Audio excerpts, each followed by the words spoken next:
ఐకమత్యం అంటే మనం తుమ్మెద మీద రాయి విసిరితే తుమ్మెద పారిపోతుంది. అదే తేనె తుట్టె మీద విసిరితే మనమే పారిపోవాలి. ఇద్దరూ కొట్టుకుంటే ఒక్కరే గెలుస్తారు.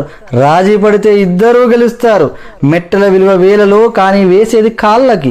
కుంకుమ విలువ రూపాయలలో కానీ పెట్టుకునేది నుదుటిపైన. విలువ ముఖ్యము కాదు, ఎక్కడ పెట్టుకుంటామనేది ముఖ్యము. ఉప్పులాగా కటువుగా మాట్లాడేవాడు నిజమైన మిత్రుడు. చక్కెరలాగా మాట్లాడి మోసగించేవాడు నీచుడు. ఉప్పులో ఎప్పుడూ పురుగులు పడ్డ దాఖలాలు లేవు. తీపిలో పురుగులు పడని రోజూ లేదు. ఏడుస్తూ ఈ లోకంలో అడుగెడుతావు, ఏడిపిస్తూ ఈ లోకాన్ని వదిలి వెళ్ళిపోతావు.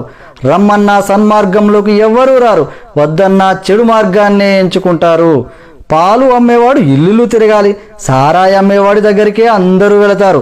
పాలల్లో నీళ్లు కలిపినావా అని అడుగుతారు, ఖరీదైన సారాయిలో నీళ్లు కలిపి తాగుతారు. పెళ్లి ఊరేగింపులో బంధుమిత్రులు ముందు, వరుడు వెనకాల. శవయాత్రలో శవము ముందు, బంధుమిత్రులు వెనకాల. శవాన్ని ముట్టినందుకు స్నానం చేస్తారు. మూగజీవులను చంపి భుజిస్తారు. కొవ్వొత్తులను వెలిగించి చనిపోయిన వారిని గుర్తు చేసుకుంటారు. కొవ్వొత్తులను ఆర్పి జన్మదినాన్ని ఆచరిస్తారు. హే మానవా, పుట్టినప్పుడు జాతకము, మధ్యలో నాటకము, చావగానే సూతకము, అయినా ఆగదు జనుల మధ్య కౌతుకము. కష్టం వస్తే భగవంతుని కొలుస్తావు, ఆయన నీకు రాబోయే కష్టాన్ని ఆపడు.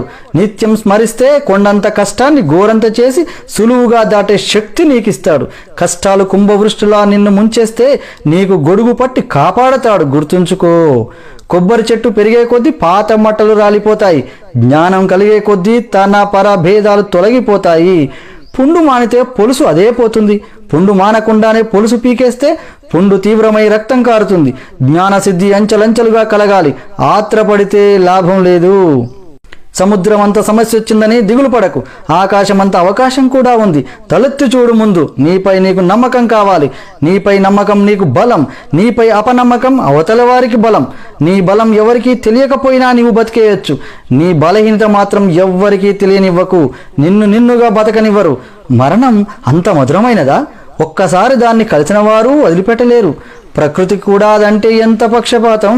ప్రాణం పోయిన జీవుల్ని నీళ్లలో తేలుస్తుంది, ప్రాణం ఉన్న జీవుల్ని నీళ్లలో ముంచుతుంది. నీ పరిసరాలను ఎంత శుభ్రంగా ఉంచినా నీకు అనారోగ్యం రావచ్చు. బుద్ధి అనే ఆసుపత్రిలో ఆలోచనలు అనే వైద్యుడు నీ రోగాలను తగ్గించగలడు.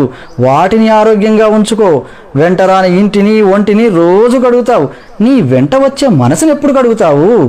నిజాయితీ పరులు సింహం లాంటి వాళ్ళు. సింహం కూర్చోటానికి సింహాసనం ఎందుకు? అదెక్కడ కూర్చుంటే అదే సింహాసనం. నిజమైన నిజాయితీ పరులకు గుంపు అక్కర్లేదు. పండు తింటే అరిగిపోతుంది, తినకపోతే ఎండిపోతుంది. జీవితం నువ్వు ఖుషిగా గడిపినా, భయపడుతూ గడిపినా కరిగిపోతుంది. వచ్చే జన్మలో నువ్వెవరో, ఎక్కడ, ఎలా పుడతావో, అసలు జన్మ ఉందో లేదో తెలీదు.